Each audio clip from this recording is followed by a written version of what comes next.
بسم اللہ الرحمن الرحیم۔ اسٹوڈنٹس، کل ہم لوگوں نے آپ کا چیپٹر نمبر 11 جو ہے وہ شروع کیا تھا بر اعظم جنوبی امریکہ یعنی ساؤتھ امریکہ کے بارے میں۔ اس میں ہم لوگوں نے جو ہے وہ لوکیشن اور رینج دیکھا تھا، اور اس کے بعد فزیکل فیچرز 3 میں نے آپ کو مین جو ہے وہ بتائے تھے، جو کہ مغربی ملفوفہ پہاڑ تھے، مشرقی پہاڑ تھے اور وسطی نشیبی میدان تھے۔ ان میں سے جو مغربی ملفوفہ پہاڑ تھے، جن کو اینڈیز کا سلسلہ بھی پہاڑوں کا کہتے ہیں، وہ ہم لوگوں نے جو ہے وہ ڈسکس کیا تھا، جس کو مزید 3 حصوں میں جو ہے وہ تقسیم کیا گیا ہے، شمالی اینڈیز، وسطی اینڈیز اور جنوبی اینڈیز میں۔ آج فزیکل فیچرز کا جو دوسرا حصہ ہے، جو کہ مشرقی پہاڑ، گیانا، برازیل اور پیٹاگونیا کی سطح مرتفع، آج ہم لوگوں نے یہ جو دوسرا حصہ ہے اس کو کور کریں گے۔ اس کی ڈیٹیل جو ہے یہ دیکھیں یہاں پر دی ہوئی ہے۔ مشرقی پہاڑ، گیانا، برازیل اور پیٹاگونیا کی سطح مرتفع۔ یہ پہلے میں ان تینوں سطح مرتفع کی لوکیشن کو میپ سے آپ کو دکھاتی ہوں۔ یہ کل بھی میں نے آپ کے ساتھ ڈسکس کیا تھا۔ کل ہم لوگوں نے اس پورے حصے کو ان ڈیٹیل جو ہے وہ اسٹڈی کیا تھا، جس کو اینڈیز کا پہاڑی سلسلہ کہتے ہیں، جس کے 3 حصے بنائے گئے ہیں۔ یہ جنوبی اینڈیز، شمالی، وسطی اور جنوبی، یعنی اس کا جو حصہ شمال کی طرف ہے اس کو شمالی اینڈیز، درمیان والے کو وسطی اینڈیز اور جنوب والے حصے کو جنوبی اینڈیز۔ آج ہم لوگوں نے کرنا ہے سطح مرتفع، جو 3 جو ہیں وہ بتائی گئی ہیں بک میں۔ گیانا کی سطح مرتفع، جہاں پر لکھا ہوا ہے گیانا کے کوہستان۔ دوسرا ہے برازیل کے کوہستان، برازیل سطح مرتفع اس کو کہتے ہیں۔ اور یہ ہے پیٹاگونیا کی، یہ یلو سا جو آپ کو نظر حصہ آ رہا ہے، یہ پیٹاگونیا کی سطح مرتفع جو ہے وہ ہے۔ اب 1 بائی 1 ہم ان تینوں کی ڈیٹیل جو ہے وہ ڈسکس کرتے ہیں۔ اس میں سب سے پہلے جو آ جاتی ہے ساری کی ساری description, that is about the گیانا کی جو یہ دیکھیں سطح مرتفع گیانا کے بارے میں ہے۔ اب اگر آپ سطح مرتفع گیانا کو دیکھیں تو یہ میپ پر آپ کو اورینوکو اور یہ نیچے دریائے ایمیزن نظر آ رہا ہے۔ تو یہ گیانا کی یہ جو سطح مرتفع ہے یا گیانا کے کوہستان جہاں پر لکھے ہیں، یہ آپ سمجھیں کہ دریائے اورینوکو اور دریائے ایمیزن کے درمیان میں اس کی لوکیشن جو ہے وہ بنتی ہے۔ اور اگر اس کی فزیوگرافی یا اس کی سطحی حالت کو اگر ہم دیکھیں تو یہ سطح مرتفع ہموار نہیں ہے، بلکہ یہ کٹی پھٹی سی ہے، ناہموار اور کٹی پھٹی سی سطح مرتفع ہے۔ یہ بہت بڑی بھی رقبے پر جو ہے وہ نہیں پھیلی ہوئی، پرانی اور سخت چٹانوں سے بنی ہوئی ہے۔ اور اس میں جو ہے اگر ہم دیکھیں تو اس میں بلند علاقے جو ہیں وہ بہت زیادہ بلندی پر جو ہیں وہ واقع نہیں ہیں، جتنے بھی اس کے علاقے ہیں، اور چھوٹے چھوٹے بلند علاقوں میں یہ تقسیم ہوئی ہے۔ ان پہاڑوں کی جو مشرقی ڈھلانیں ہیں وہ اس قدر تیز ڈھلانیں ہیں کہ ساحلوں کی طرف سے اندرونی حصوں میں رسائی جو ہے وہ بہت مشکل ہے۔ اور اگر ہم اندرونی حصوں میں نقل و حمل کو دیکھیں تو دریاؤں کے ذریعے اس میں ہوتی ہے، اور آبی راستوں میں آبشاریں رکاوٹ پیدا کرتی ہیں، اور انہی آبشاروں میں اینجل آبشار جو ہے جو وینزویلا میں واقع ہے، اور یہ دنیا کی سب سے بلند ترین آبشار ہے، وہ اسی جو ہے وہ حصے میں جو ہے واقع ہے، اور اس کی بلندی جو ہے تقریباً 1000 میٹر ہے۔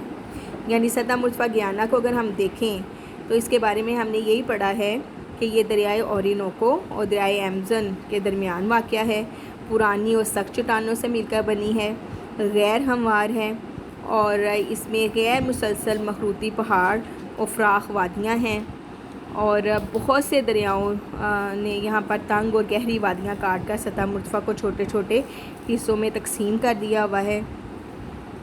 اور اس میں جو ہے اندرونی حصوں میں جو ہے وہ نقل مکانی جو ہے وہ دریاؤں کے ذریعے ہوتی ہے، ٹھیک ہے. اور ان کے آبی راستوں میں، ان دریاؤں کے آبی راستے جو ہیں، جو دریائے ایمزون اور دریائے اورینوکو ہیں، اس میں بہت سی آبشاریں ہیں، اور انہی میں دنیا کی جو ہے وہ سب سے بڑی آبشار جو ہے وہ اینجل آبشار ہے. یہ سارا اس حصے کے بارے میں جو ہے وہ ہم نے پڑھا ہے. یہ دیکھیں، یہ گیانا، ٹھیک ہے، یہ دریائے اورینوکو اور یہ دریائے ایمزون، یہ ان دونوں کے درمیان میں جو ہے وہ واقع ہے. اب دوسرے حصے میں آ جائیں، جو کہ ہے سطح مرتفع برازیل.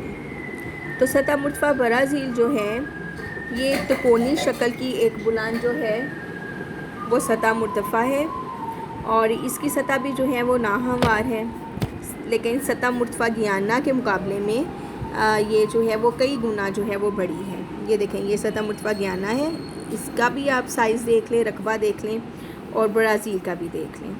تو جو یہ سطح مرتفع ہے یہ گیانا کی نسبت جو ہے وہ زیادہ وسیع رقبے پر جو ہے وہ پھیلی ہوئی ہے.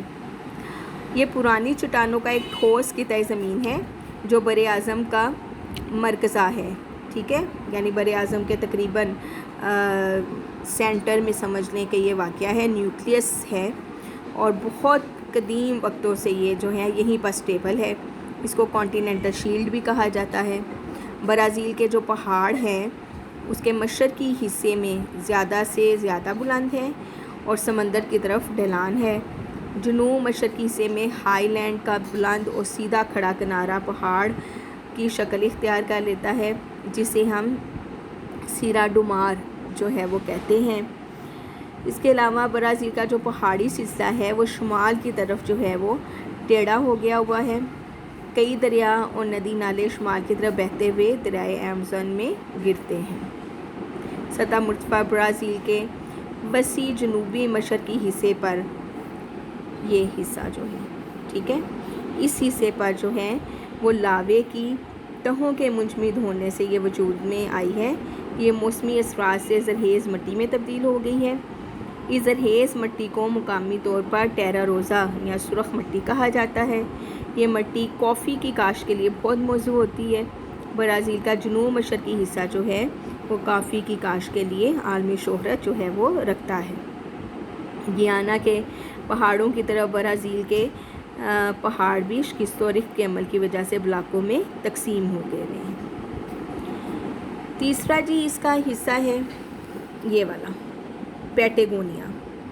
یہ آپ کو لکھا ہوا نظر آ رہا ہوگا، پیٹاگونیا، یہ یلو سا حصہ، سطح مرتفع پیٹاگونیا.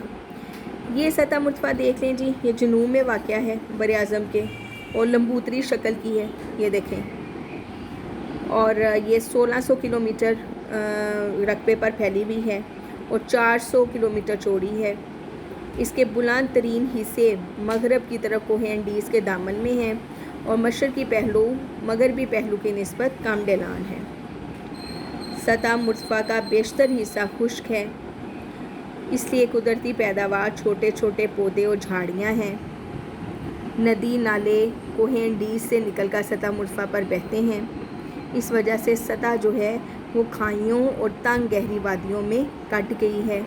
بڑے بڑے قصبے اور بستیاں ان گہری وادیوں میں آباد ہیں اور تند ہواؤں سے محفوظ ہیں. تو یہ تین جو ہیں سطح مرتفعوں کے بارے میں ہم نے پڑھا ہے، گیانا، برازیل اور پیٹاگونیا، ٹھیک ہے. یہ گیانا کی لوکیشن ہے، یہ برازیل کی ہے، اور یہ پیٹاگونیا کی ہے.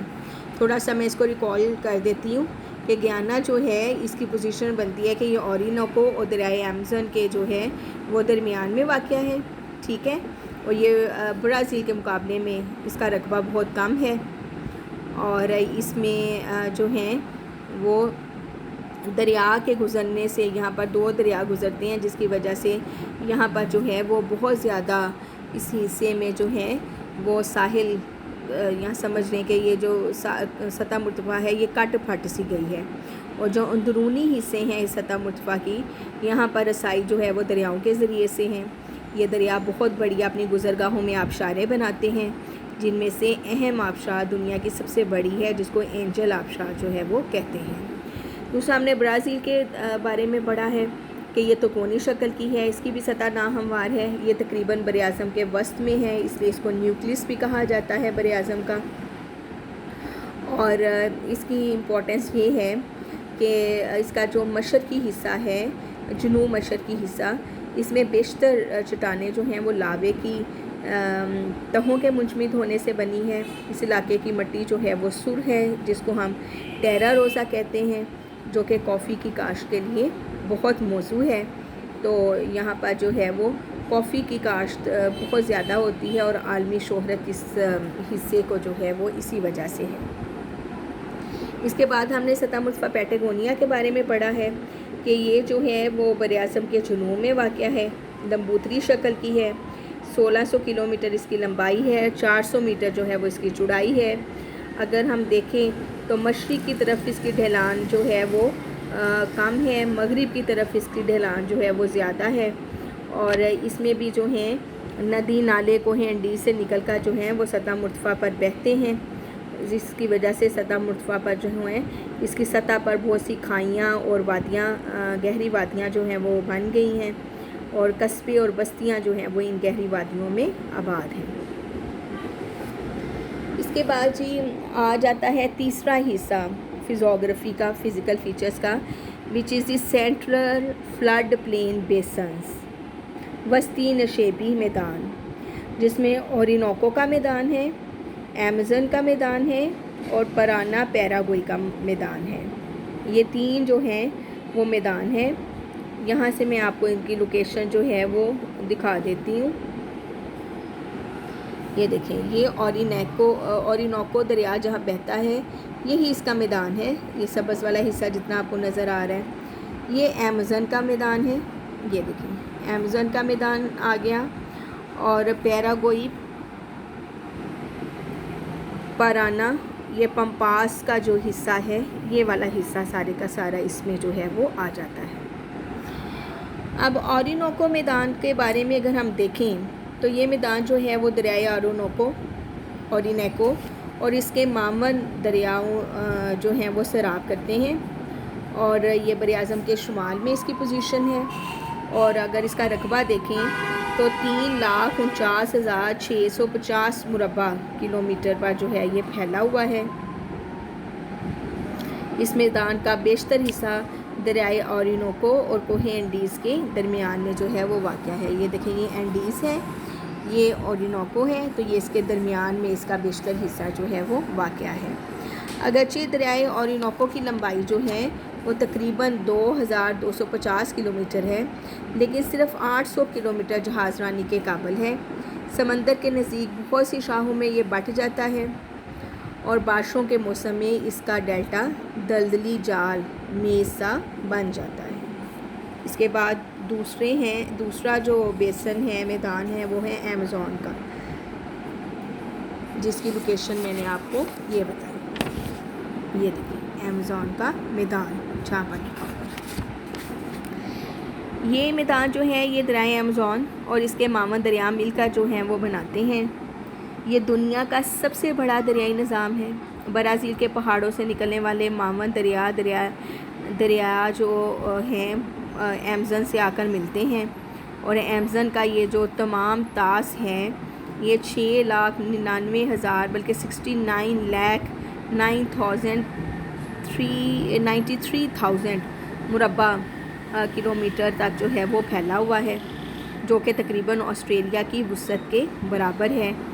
دریائے ایمیزن کی لمبائی تقریباً 6,280 کلومیٹر ہے، اور اس کا دھانا ایک سمندر کی شاہ جو ہے وہ ایسٹرے ہے۔ ڈیلٹا نہیں ہے کیونکہ اس کے دھانے پر جو ہے وہ مد جزر کی لہریں حائل ہو جاتی ہیں۔ ایمیزن کے طاس کا بیشتر حصہ حاری بارانی جنگلات سے ڈھکا ہوا ہے۔ یہ جنگلات دنیا میں سب سے زیادہ وسیع جنگلات ہیں، اور یہ گھنے جنگلات ہیں، اس لیے یہاں پر آبادی بہت کم ہے۔ یہاں عام طور پر کالی نسل کے پسماندہ لوگ جو ہیں آباد ہیں، جو جسمانی اور ذہنی لحاظ سے کمزور ہوتے ہیں، اور گھنے جنگلات میں حیوانی زندگی عام طور پر درختوں کی چوٹیوں تک محدود ہے۔ زمین پر رینگنے والے جانور مثلا سانپ وغیرہ اور کھلے جنگلات میں ہاتھی، باراسنگا وغیرہ جیسے جانور جو ہیں وہ ملتے ہیں۔ اگر ہم اقتصادی اعتبار سے دیکھیں تو ایمازون کے طاس کو یہ اہمیت حاصل ہے کہ اس علاقے سے جو ہے وہ ہاتھی دانت اور ربڑ حاصل ہوتا ہے۔ ان جنگلات کے نچلے علاقوں سے کچھ حصے صاف کیے گئے ہیں جہاں چاول، قہوہ، کالی مکئی، پام اور کیلوں کی پیداوار جو ہے وہ ہوتی ہے۔ دریائے ایمازون جو ہے وہ بڑے جہازوں کے لیے بحر اوقیانوس سے 1600 کلومیٹر اور چھوٹے جہازوں اور کشتیوں کے لیے پیرو سے ایکویٹوس تک 3700 کلومیٹر تک جو ہے وہ جہاز رانی کے قابل ہے۔ تو یہ ایمازون کے بارے میں جو ہے وہ میں نے آپ کو بتایا ہے سارا کہ ایمازون کے طاس یا میدان کا جو حالات ہیں وہ یہ ہیں۔ اس کے بعد آ جاتا ہے پارانا پیراگوئی کا میدان۔ تو دریائے پیراگوئی جو ہے وہ برازیل کے پہاڑوں کے مغرب میں جو ہے وہ ماٹو گریسو پلیٹو سے نکلتا ہے اور دریائے پارانا برازیل کے پہاڑوں کے وسطی حصے پیراگوئی کے مشرق کی جانب پیراگوئی اسٹریٹ کے جنوب میں دریائے پیراگوئی سے مل جاتا ہے۔ ان میں کافی فاصلے تک جہاز رانی ہو سکتی ہے۔ یہ دریا جو ہے یہ یوروگوے اور ارجنٹائنا کے گھاس کے میدان جو ہیں وہ پمپاس سے گزرتے ہیں۔ ایک اور دریا یوروگوے جو برازیل کے پہاڑوں سے آتا ہے بوئنس آئرس کے شمال میں دریائے پارانا سے مل جاتا ہے۔ دونوں دریا مجموعی حالت میں سمندر میں چھوٹی سی خلیج میں گرتے ہیں جسے ریو ڈیلا پلاٹا کے نام سے جانا جاتا ہے۔ تینوں دریا مل کر ایک وسیع علاقہ جو ہے وہ سراب کرتے ہیں۔ یہ ہم نے تینوں جو ہیں وہ ڈسکس جو ہیں وہ کر لیے ہیں، اورینوکو، دریائے ایمازون سے بننے والے میدان اور یہ پمپاس کے میدان۔ اس کے بعد تھوڑا سا میں آپ کو کلائمیٹ کے بارے میں بتا دیتی ہوں۔ ڈسکس ہم اس کو کل ہی کریں گے کلائمیٹ کے پورے ٹاپک کو، کیونکہ آج جو ہے یہ اس لیکچر میں جو ہے یہ پورا ڈسکس جو ہے وہ نہیں ہوگا۔ کلائمیٹ کو جب ہم کل ڈسکس کریں گے تو اس کے ڈسکس کرنے میں یہ آ جاتا ہے کہ اگر ہم اس کی لوکیشن ہی دیکھیں تو یہ خط استوا ہے، یہ خط جدی ہے، یعنی اس بر اعظم کا بہت بڑا حصہ جو ہے وہ خط ستان اور خط جدی کے درمیان جو ہے وہ واقع ہے، اور اس کے بعد بھی کچھ حصہ جو یہ نیچے کی طرف ہے اور کچھ جو ہے وہ اوپر کی طرف ہے۔ تو یہاں پر جو ہے آپ کو تقریباً ہر قسم کی کلائمیٹ دیکھنے کو ملے گی۔ جو ایکویٹر کے قریب کے علاقے ہیں وہاں کی آب و ہوا گرم دیکھنے کو ملے گی۔ خط جدی پر ٹراپیکل قسم کی آب و ہوا ملے گی۔ خط جدی سے جو فاصلہ بڑھتا جائے گا ٹیمپریٹ ریجن شروع ہوتا جائے گا، اور نیچے بالکل جنوب کی طرف جو ہیں وہ ٹھنڈے حالات جو ہیں وہ آپ کو ملیں گے۔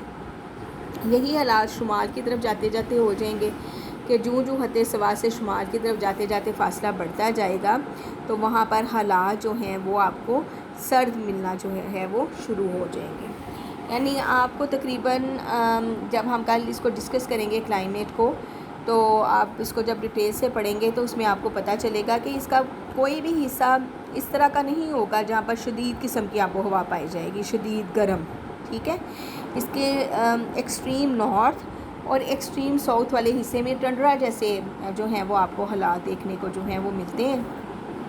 اوور آل اس کو ہم کل جو ہے وہ انشاءاللہ کلائمیٹ کو جو ہے وہ ڈسکس کریں گے۔ تو آج جو ہے وہ ہم نے جو ٹاپک شروع کیا ہوا تھا طبعی حد و حال کا، اس میں سے آج ہم نے یہ دوسرا حصہ جو ہے وہ اس کو کور کیا ہے، مشرقی پہاڑ، گیانا، برازیل اور پیٹاگونیا کی سطح مرتفع۔ انہی تینوں کو جو ہے وہ ہم لوگوں نے یہ سطح مرتفع کور کی ہیں۔ اس کے ساتھ ہی جو اس کا تیسرا حصہ تھا یہ والا وسطی نشیبی میدان، ان کو بھی ہم نے جو ہے وہ کور کیا ہے۔ یعنی آپ کے جو physical features of the South America 3 دیے ہوئے تھے، اینڈیز سلسلہ کے مغربی مرفوفہ پہاڑ، مشرقی پہاڑ اور گیانا، برازیل اور پیٹاگونیا کی سطح مرتفع اور وسطی نشیبی میدان، یہ تینوں حصے جو ہیں وہ آج مکمل ہو گئے ہیں۔ انشاءاللہ جو ہے وہ کل ہم سطح مرتفع کل ہم جو ہے وہ کلائمیٹ والا ٹاپک جو ہے وہ شروع کریں گے، تاکہ اس کو میں آپ کو ڈیٹیل سے جو ہے وہ کروا سکوں۔ آج میں نے تھوڑا سا اس کو آپ کا انٹروڈکشن جو ہے وہ دے دیا ہے، میپ بھی آپ کو ڈسکس کر کے بتا دیا ہوا ہے۔ یہ طبعی حد و حال کے حوالے سے میپ بنا ہوا ہے، اس میں دیکھ لیں پہاڑ، سطح مرتفع اور میدان بہت اچھے طریقے سے کلیئر جو ہیں وہ دکھائے گئے ہیں، مختلف کلرز استعمال کر کے، ٹھیک ہے۔ پہاڑی سلسلے کو جو ہے وہ بلیک کلر کا یہ انڈیکس باکس کو دیکھ کر میپ کو اسٹڈی کیا کریں۔ دیکھیں اس میں ملفوفہ پہاڑ جو ہیں وہ ڈارک کلر سے، کوہستان جو ہیں یہ اورنج کلر میں بیچ میں لائنز لگی ہوئی ہیں، سطح مرتفع جو ہیں وہ یلو والے حصے سے، اور میدان جو ہیں وہ گرین والے حصے سے جو ہیں وہ شو کیے ہیں۔ تو جب بھی آپ میپ پڑھیں تو انڈیکس باکس کو دیکھ کر تو پھر ان ساری لوکیشنز کو بھی دیکھا کریں، پھر وہ ٹھیک طریقے سے جو ہے وہ آپ کو سمجھ آتی ہے۔ تو اسٹوڈنٹس اس کے ساتھ ہی آج کا لیکچر ہمارا ختم ہوتا ہے، تو انشاءاللہ کل ہم کلائمیٹ آف دی نارتھ امریکہ جو ہے وہ ڈسکس کریں گے۔ اللہ حافظ۔